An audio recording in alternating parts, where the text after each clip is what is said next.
अस्सलाम वालेकुम। मेरा नाम डॉक्टर सोफिया उमैर बाजवा है।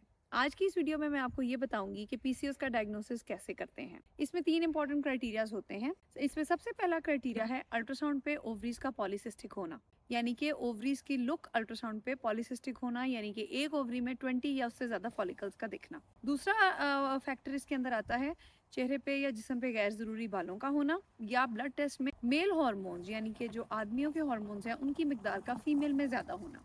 नंबर 3 पे आता है पीरियड्स का इरेगुलर होना, बहुत कम होना या ना होना। ये 3 फैक्टर्स हैं। पहला, अल्ट्रासाउंड पे ओवरीज का पॉलीसिस्टिक होना। दूसरा, चेहरे या जिस्म पे गैर जरूरी बालों का होना या ब्लड में मेल हार्मोन्स की मिकदार का ज्यादा होना। तीसरा, पीरियड्स का ना होना, कम होना या बिल्कुल ना होना। ये 3 इंपॉर्टेंट क्राइटेरियाज हैं। इनमें से 2 क्राइटेरिया जिस औरत में हो उसको हम लेबल करते हैं कि इसको पॉलीसिस्टिक ओवेरियन सिंड्रोम है। जिसमें से इसमें सिर्फ ओवरीज अल्ट्रासाउंड पे पॉलीसिस्टिक हो, वो पीसीओएस के क्राइटेरिया पे पूरा नहीं उतरता। सो इन 3 फैक्टर्स में से अगर आप में कोई से भी 2 क्राइटेरियाज हैं तो हो सकता है कि आपको पॉलीसिस्टिक ओवेरियन सिंड्रोम हो और आपको डॉक्टर को दिखाना चाहिए। अगर आपको मेरी ये वीडियो पसंद आई है, मेरी वीडियो को लाइक करें, मेरे यूट्यूब चैनल को सब्सक्राइब करें और मेरी वीडियो को शेयर करें। अगर आप चाहते हैं कि मैं किसी खास टॉपिक पर वीडियो बनाऊं तो वो भी आप टॉपिक्स कमेंट्स में लिख सकते हैं। Thank you.